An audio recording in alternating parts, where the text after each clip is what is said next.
애플 전문가로 유명한 고밍치 대만 TF 인터내셔널 증권 연구원의 발언으로 SK하이닉스와 LG 디스플레이가 난감해하는 모습입니다. 이들이 애플의 아이폰 14 시리즈의 부품 공급을 제대로 하지 못해 경쟁사들이 반사이익을 얻을 것이라고 전망했기 때문으로 26일 업계에 따르면 고밍치는 자신의 트위터를 통해 최근 일부 아이폰 14 패널과 메모리 반도체 공급업체에서 문제가 발생했다고 밝히며 LG 디스플레이와 SK하이닉스를 지목했습니다.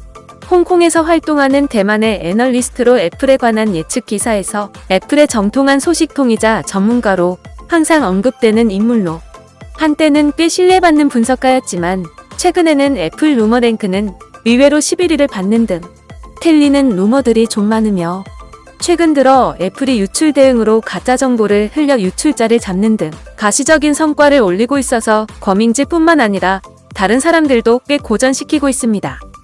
아무튼 거망치의 예측이지만 SK하이닉스는 품질 문제로 출하 지연이 발생했고 LG 디스플레이는 공급하려던 아이폰 14 프로맥스 모델과 아이폰 14 모델 디스플레이 패널 외관에 문제가 생겨 공급이 일정치 않다고 주장했습니다.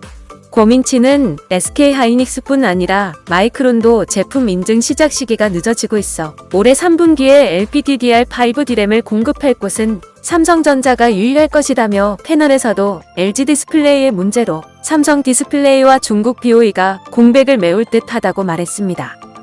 아무튼 거망치의 예측이지만 SK하이닉스는 품질 문제로 출하 지연이 발생했고 LG 디스플레이는 공급하려던 아이폰 14 프로맥스 모델과 아이폰 14 모델 디스플레이 패널 외관에 문제가 생겨 공급이 일정치 않다고 주장했습니다.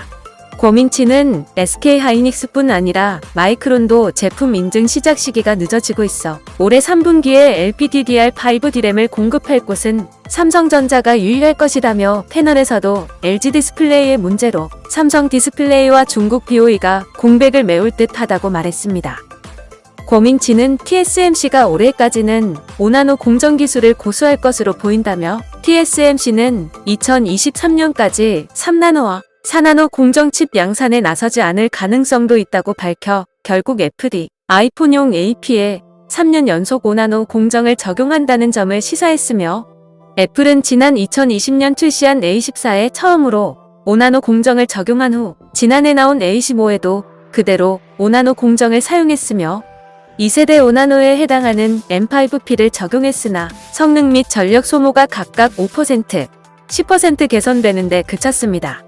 아이폰 14에 적용되는 A16 프로세서는 처음으로 LPDDR5 D램을 활용해 연산 처리 속도를 높이는 방식으로 반도체 공정기술 측면의 약점을 극복할 것이라며 결국 애플이 신형 아이폰의 성능 향상을 위해 파운드리 대신 메모리 반도체 협력사들의 힘을 빌리는 셈이라고 말했습니다.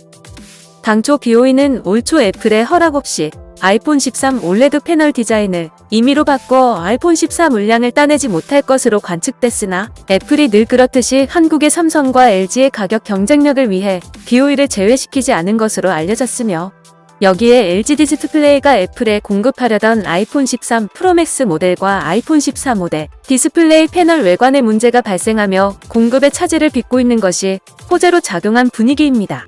고밍치의 이 같은 주장을 두고 해당 업체들은 사실과 다르다는 입장으로 한 업체는 고객사와 관련된 문제는 구체적으로 확인해 줄 수 없다면서도 한 애널리스트가 주장한 부분으로 사실과는 많이 달라 오도될 가능성이 높다는 점에서 우려스럽다고 밝혔습니다. 제발 사실이 아니길 바라면서도 고밍치의 분석은 거의 맞아떨어지므로 세상사 진짜 영원한 것이 없나 봅니다. LG 디스플레이 및 SK하이닉스 파이팅입니다. 감사합니다.